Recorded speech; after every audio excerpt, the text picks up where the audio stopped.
Hello everyone and welcome to another video. It was Christmas 2005 when I received this exact original Nintendo DS as a gift from my family. This was not only my introduction to Nintendo, but I think gaming as a whole. Without trying to sound dramatic, I think it is fair to say that my life has never been the same since. So I wanted to take a moment and pay tribute to the best-selling handheld console of all time. And probably my favorite. Enjoy!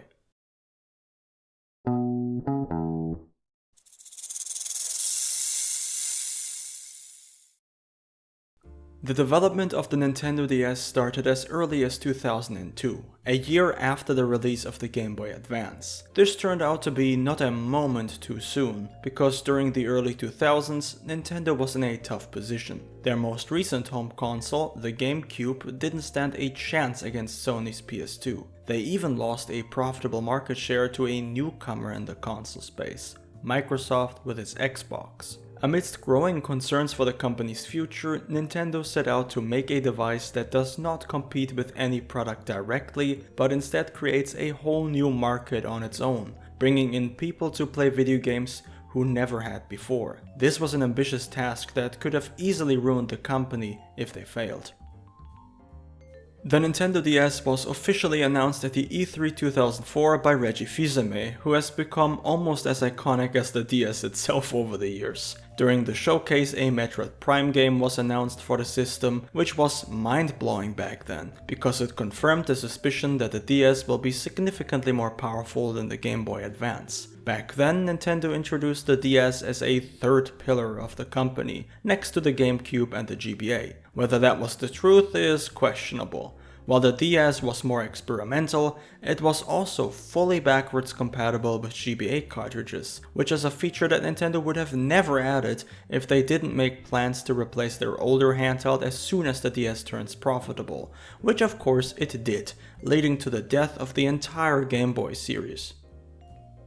The audience was also informed about the double meaning of the console's name. DS can stand for both dual screens, referring of course to the dual screen clamshell design, but also developer system, since the new features the DS has to offer will allow developers to express their creativity in ways they couldn't do before. Interestingly enough, the design of the system is actually not new at all, as it was heavily inspired by Nintendo's Game & Watch series from the 80s. The system was finally released during the holiday season of 2004 in the United States and Japan. The rest of the world followed shortly after in early 2005. This particular model is a sky blue Nintendo DS that came bundled with one of the system's launch titles, Nintendogs. This DS here has been in my possession for over 15 years, and even though it is in very poor condition, it still works.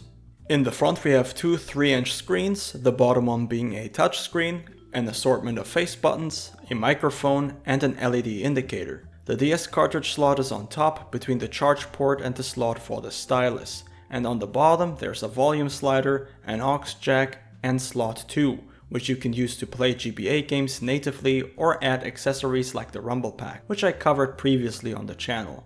When playing GBA games, you can even determine which screen you want to use, leading to a strange trend where people sell DS consoles with broken top screens as quote-unquote custom GBAs. The first DS model, nowadays referred to as the Fat DS, has a lot of both features and quirks, never to be seen again in future iterations of the system. For one, it shares the same charger as the GBA SP, which is awesome. Another feature I'd like to point out is the transflective screen, meaning it is backlit, but can also be turned off so you can use it in bright sunlight, like an older handheld. Easily my favorite thing about this model are the buttons. They are big, clicky, and possibly the most responsive ones out of the bunch. Some negatives to be said about the Fat DS are the hinges, which are prone to breaking. Can you tell? The screen is also pretty lackluster, with washed out colors and a touchscreen that was a bit unreliable at times. All in all, this was a great first iteration, but with plenty of room for improvements, so not even 2 years later, in 2006, the DS Lite hit the shelves. The DS Lite is what I think transcended the DS from a good piece of hardware to a great piece of hardware. Most things have been improved upon over its predecessor. The design is sleek and modern, even to this day. The screens are noticeably better, being sharper and more colorful, and featuring brightness controls. The battery life is slightly longer and the stylus placement is the best one by far. It's so smooth, it almost feels like a magic trick. I of course have some gripes with this model as well, but they are very minor. For one, it uses a proprietary charger unique to the DS Lite. Nothing else uses this, so that's a little annoying. Due to the smaller size, GBA cartridges stick out the bottom, which is not a big deal, but worth mentioning. The buttons are serviceable, but a bit spongy, not as good as the original. The console is also a fingerprint magnet, thanks to its glossy finish. There are some other minor changes, like the microphone being placed in the middle of the system and the on-off button being replaced with a slider on the side. But other than that, they function very similarly. When it comes down to it though, most things on the DS Lite are simply better than on the Fat DS, making the poor thing pretty much obsolete overnight. So it comes as no surprise that the majority of all DS sales worldwide are in fact of this particular model. But Nintendo would not be Nintendo if they didn't try something new and uncalled for every once in a while, which is why in 2008 we got the DSi, and a little later in 2009 the DSi XL, which you are looking at right now. They are both almost identical except for size. The XL is, as the name would suggest, larger, rocking to 4.2-inch IPS panels, which are the largest and probably the best screens on a DS system. Keep in mind it's not exactly pocketable like the others. This model got a complete overhaul of the menu system, which is now kind of like a media player, with new applications and settings. It has two god-awful 0.3 megapixel cameras on the top and in the hinge. It has an SD card slot for things such as JPEGs, MP3 files, and also for digital downloads in the now discontinued DSi shop. The DSi's processor is twice as powerful and the device packs 4 times as much RAM as the earlier models. Unfortunately, only a handful of games take advantage of that. For the vast majority of titles, it makes no difference whether you play them on a DS or a DSi, which is a horrible missed opportunity. This model is big and bold and is packed with features. My DSi XL is a Japanese model, because they are much cheaper than their European counterparts. One thing worth mentioning is the fact that the DS series up to this point were never region locked, meaning you could play any game from anywhere on the world on your DS. This is no longer true for the DSi. The DSi shop, which I guess is irrelevant nowadays, was region locked, and so are DSi exclusive games. What that means in practice is that there's 3 games that are region locked, so not exactly a deal breaker. What is kind of a deal breaker is the fact that the DSi got rid of the GBA slot, so no more backwards compatibility for you. Now, between these 3 or rather 4 choices, when you count the 2 different sizes of the DSi, which one reigns supreme? I'm not going to make it suspenseful here, it's the DS Lite. It's functional, dirt cheap, easily available for 20-30 euros in good condition. It plays GBA games and has overall a much better design than the Fat DS, even though that one has nicer buttons. The DSi, in my opinion, was too little too late. All of the features that made the DSi unique either no longer work nowadays or are completely underused. It doesn't hold up very well and is on average twice as expensive as a good DS Lite. I will however give it a recommendation for the DSi specifically, for 2 reasons. The larger screens make it easier to see small text. If you are visually impaired or just prefer larger screens, this can be a real game changer. Something similar can be said for the device as a whole. It fits larger hands much better than the DS Lite and offers increased comfort as a result. Let's talk about games for a moment. To say that the DS library is vast is an understatement. There are over 3,000 titles on the platform of every conceivable genre. Obviously I'm not going through all of them, but I will mention some of the more iconic titles. Super Mario 64 DS. This is not exactly a direct port of the N64 classic, but more of an extended cut. It has a lot of added content and it controls surprisingly well even if you only have a D-pad. To be fair, it's awesome that we have a 3D Mario game at all on a device as old as this. Mario Kart DS. A common packing game with the platform, this racer is an absolute classic, featuring a lot of single player content, making it worth checking out, even with so many other Mario Kart games to choose from. Animal Crossing Wild World is one of my favorite games of all time. It's the first Animal Crossing game on a handheld, and the relaxed game formula is perfect for short 10-minute play sessions throughout the week. It's timeless, and while it isn't for everyone, you should definitely give it a try, because when it appeals to you, it does so for a long time. Another game for a short play session is Brain Age, a puzzle/edutainment game that makes you feel like a complete idiot. This is the kind of game that appeals to casual gamers more than anything, but the short training sessions can be very addicting.